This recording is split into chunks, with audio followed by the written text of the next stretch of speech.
Good afternoon and welcome. On behalf of Susan Weber, the director of the Bard Graduate Center, it's my pleasure as dean to welcome all of you to this afternoon's symposium marking the opening of Frontier Shores, Collection, Entanglement, and the Manufacture of Identity in Oceania.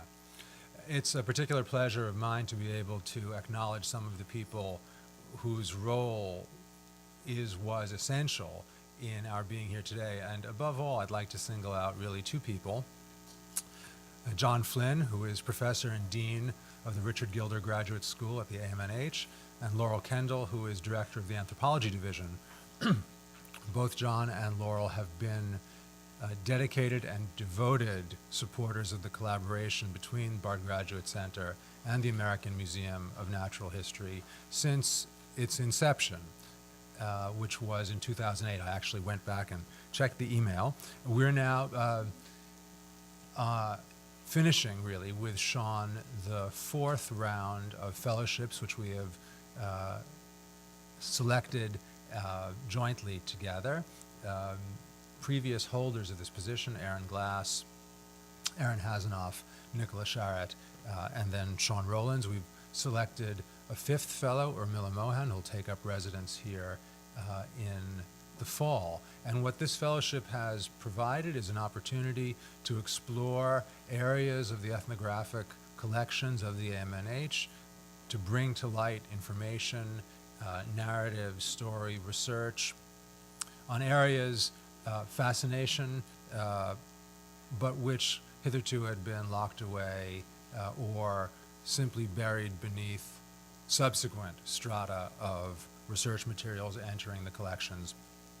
So really, as we enter the fifth round of this fellowship and the 10th year of the program, it's a pleasure to be able to acknowledge it. It's also true that the fellowship with the AMNH has been really the foundation stone for the Focus Project at the Bard Graduate Center. Aaron Glass, who was the first AMNH fellow, was also the first curator of a Focus Project. Focus Project is faculty-led and student-researched exhibition teaching sequence that brings together the different aspects of Bard Graduate Center's really unique approach to studying material culture through teaching, graduate seminars, research, and exhibitions. Other projects have filled in between the four focus exhibitions that we have been able to produce, and have helped really develop our curriculum and I think create a model of interest institutions around the world in terms of the way in which teaching, research, and exhibition making can go together.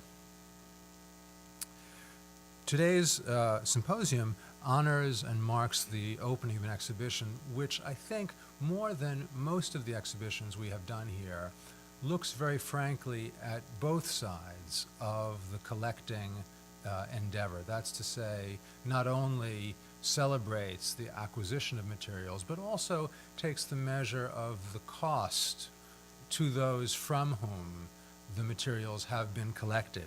And it's hard not to walk through the exhibition and think a little bit about Walter Benjamin's comment in his thesis on the philosophy of history that every document of civilization is also at the same time a document of barbarism. And I think Sean's exhibition looks very closely at the way in which on this shore, frontier or fatal shore, looking both ways at the frontier, we get a fuller history of the history of an object and a fuller history of the history of collecting as a practice.